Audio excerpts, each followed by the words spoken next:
جو لوگ ایمان لائے اور عمل نیک کیے ان کے لیے خوشحالی اور عمدہ ٹھکانہ ہے. ہم صرف سکون لینا چاہتے ہیں اور لینے والے بننا چاہتے ہیں کہ دوسرا فریق ہمارے لیے سکون بن جائے.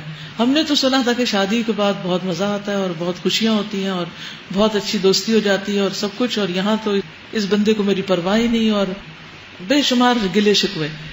لیکن ہم یہ نہیں سوچتے کہ شادی کے اس رشتے میں بننے کے بعد ہمارے اوپر کیا فرض عائد ہوا, ہمیں کیا ذمہ داری دی گئی. رسول اللہ صلی اللہ علیہ وسلم نے ایک اچھی بیوی کی جو صفات بیان کی ہے وہ ہم میں سے کتنی عورتوں کے اندر ہیں. نبی صلی اللہ علیہ وسلم نے فرمایا, کیا میں تمہیں تمہاری ان عورتوں کی خبر نہ دوں جو جنت میں ہوں گی, جنت میں جانے والی عورتیں. ہم نے کہا ضرور ہے اللہ کے رسول صلی اللہ علیہ وسلم. آپ نے فرمایا محبت کرنے والی, زیادہ بچے پیدا کرنے والی. جب اسے غصہ آئے یا اس کے ساتھ برا کیا جائے یا اس کا شوہر ناراض ہو تو وہ شوہر کو کہتی ہے کہ میرا ہاتھ آپ کے ہاتھ میں ہے اور میں اپنی آنکھوں میں نیند کا سرما نہیں لگاؤں گی جب تک آپ راضی نہ ہو جائیں. یعنی ہر قیمت پر شوہر کو راضی کرنے والی. اور حقیقت یہ ہے کہ جو عورت یہ راز جان لیتی ہے کہ شوہر کو کیسے راضی کرنا ہے تو پھر دنیا اور آخرت دونوں ہی راحت میں آ جاتے ہیں. رسول اللہ صلی اللہ علیہ وسلم نے فرمایا, تمہاری بہترین بیویاں وہ ہیں جو محبت کرنے والی, زیادہ بچے پیدا کرنے والی, ہم نوائی کرنے والی, یعنی ہاں میں ہاں ملانے والی, ہر بات میں تنقید نہیں, اور ہمدردی کرنے والی ہوں, بشرطے کہ وہ اللہ سے ڈرنے والی, یعنی دل میں اللہ کا ڈر ہو اور اللہ کی خاطر صبر کر کے یہ ساری قربانیاں کرنے والی ہوں.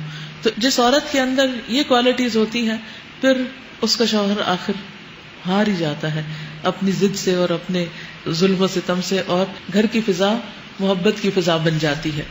اسی طرح شوہر کے لیے بھی ہے کہ وہ اپنی بیوی کے لیے سکون کا باعث ہو.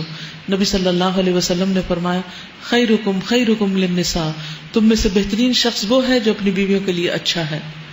پھر اسی طرح عورت کے لیے خاص ذمہ داری کہ شوہر کے بلانے پر وہ اس کے پاس چلی جائے. رسول اللہ صلی اللہ علیہ وسلم نے فرمایا, اس ذات کی قسم جس کے ہاتھ میں میری جان ہے, جب کوئی شخص اپنی بیوی کو بستر پر بلائے اور بیوی انکار کر دے تو وہ ذات جو آسمانوں میں ہے وہ ناراض رہتی ہے حتیٰ کہ اس کا شوہر اس سے راضی ہو جائے. تو یہ بات جو ہے یہ عام طور پر اس کو بہت مس انٹرپریٹ کیا جاتا ہے اور یہ شو کیا جاتا ہے کہ اسلام بڑا ہی ظالمانہ مذہب ہے جس میں عورت کا تو کوئی حق ہی نہیں ہے, بس وہ شوہر کی غلام بن کر رہے. نہیں, اللہ سبحانہ وتعالیٰ نے شوہر کے مزاج کو جانتے ہوئے کہ اس کے اندر جس قسم کی آگ ہے اگر وہ ٹھنڈی نہ ہو تو بہت سے فتنے فساد پھیلائے گی, اس لیے عورت کو یہ حکم دیا کہ وہ اپنے شوہر کی اطاعت کرے اس معاملے میں, اور اگر وہ نہیں کرے گی تو گناہگار ہوگی. اور پھر اس وجہ سے یعنی اس کے ناروا انکار کی وجہ سے شوہر کے اندر جو غضب غیظ غصہ ہوگا یا پھر وہ حقوق نہیں دے گا یا اس سے مزید معاملات بگڑیں گے, تعلقات خراب ہو کر حتیٰ کہ طلاق تک نوبت آ جائے گی, تو پھر اس میں ذمہ دار عورت ہوگی. یعنی اگرچہ شوہر کا ظلم وہ بھی اللہ تعالیٰ دیکھتا ہے, لیکن سبب کیا ہے, ریزن کیا ہے, روٹ کاز کیا ہے, اس کو جاننے کی ضرورت ہے.